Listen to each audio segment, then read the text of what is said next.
Assalamu alaikum, namaste, sat sri akal, and greetings. I'd like to thank the organisers for inviting me to share this platform to celebrate the historic strike of the miners in 1984 and 85. Before I talk, I'd like to pay tribute to the Palestinian brothers and sisters. From the river to the sea, they don't bend and they don't kneel. They don't bow, they don't go on the knee. They don't need our charity. What they need is our solidarity. One day in our lifetime, we will live to see a Palestine united and free, where Christians, Jews, and Muslims will live in unity. Respect the Palestinians. I'd like to take you back to 1985. I was, like my members of the Asian Youth, we were in our 20s. And just to paint the picture, the wider context of what's happening. This empire of bloodlust, of genocide, of plunder, the sun was setting in its colonies. It was retreating back to its shores. In here, it unleashed a particular vicious, pernicious form of racism. This racism came out of the factory floor, where our parents had come as supply of cheap labour to help to build the remote land. Our parents had fought for dignity, for pride, for equal pay, and to join the trade unions.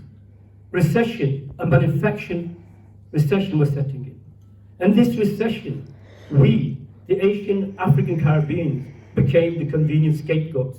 All the ills that befell this society, mass unemployment, bad housing, the lack of provision, all of that across the political spectrum, the Labour Party, the Tories, the Social Democrats, all of them blamed all of these ills on the presence of Asian, African, Caribbean communities.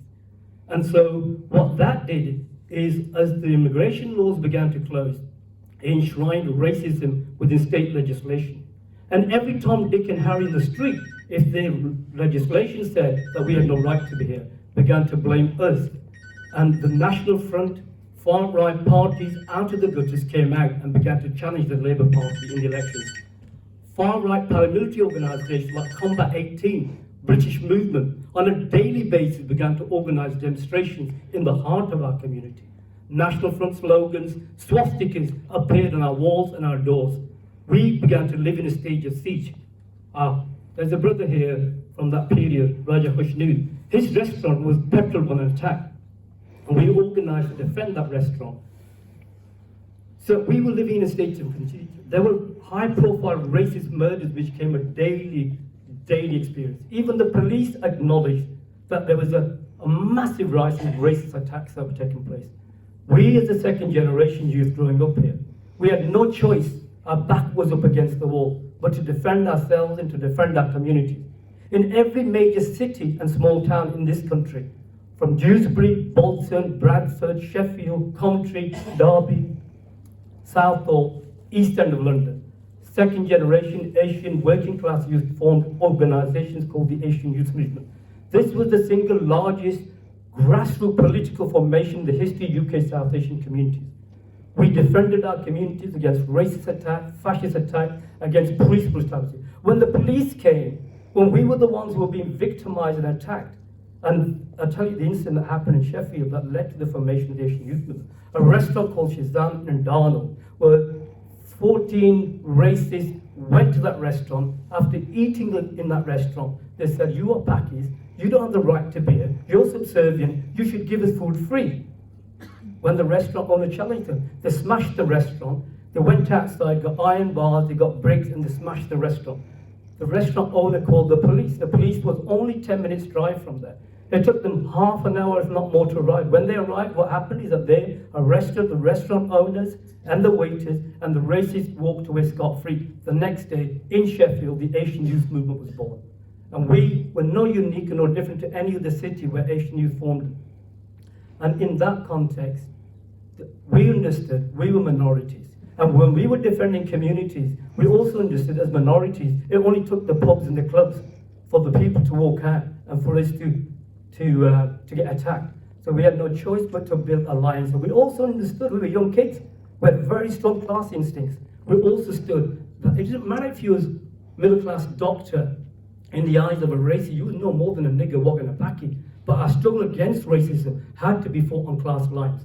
And that's why we went from the inner cities to Aldgreave. I'll tell you a little story. in the morning of one day, we went to collect our members to drive them to the Orgreaves. It was 6 o'clock in the morning, and one of our members lived in Nether Edge, and I was throwing pebbles at his window to wake him up, right? And he came downstairs really pissed off, wiping sleep out of his eyes. We drove up to the picket lines in Orgreave. When we got there, one of the miners turned around and goes, "What the fuck are the packies doing here?" So he says to me, "Yo, bro, you come here at this time of the morning only to get racism." I goes, "Bro, they can't see the bars, we can." But within the mining communities, because in struggle is when you build solidarity, when you challenge each other. When we went into the miners, the pit community, the hatred that we had born out of our experience of the police was the same hatred that we saw in the miners' eyes for the police. And we went to the halls, we stayed in the miners' halls, and we saw the women against plate closures, and the songs they sang, we're the women of the working class, we got moved. And this was a period when women were on the street because Jack the Ripper was on loose and raping, killing women. And women were talking about reclaim the night. We understood what it was like to fear when you don't feel that the streets belong to you. So it really resonated with us. And you had the women on the Greenham Common talking about nuclear weapons and stuff, right? And then the island, the hunger strikes were taking place. We took minibuses to Northern Ireland to learn because inner cities erupted. Inner cities with like tinder boxes because Afro-Caribbean youth under sus laws, stop and search, the death in police custody were mounting. And so the whole of the working class, from the coal pits to the inner cities to Belfast, to the women's issues, all of these struggles that were taking place, Britain was in a real turmoil, politically, economically. Thatcher, as you've said, she wanted to dismantle the bastion of the working class. The trade unions and the miners were the hardcore, the most organized. And there's so much affinity between the miners because our parents had lived through colonialism. They've also been part of unions, so they understood the importance of unions. And the miners went to the Grundtvig strike. So there was a real kind of sense that actually we as a class had to come together.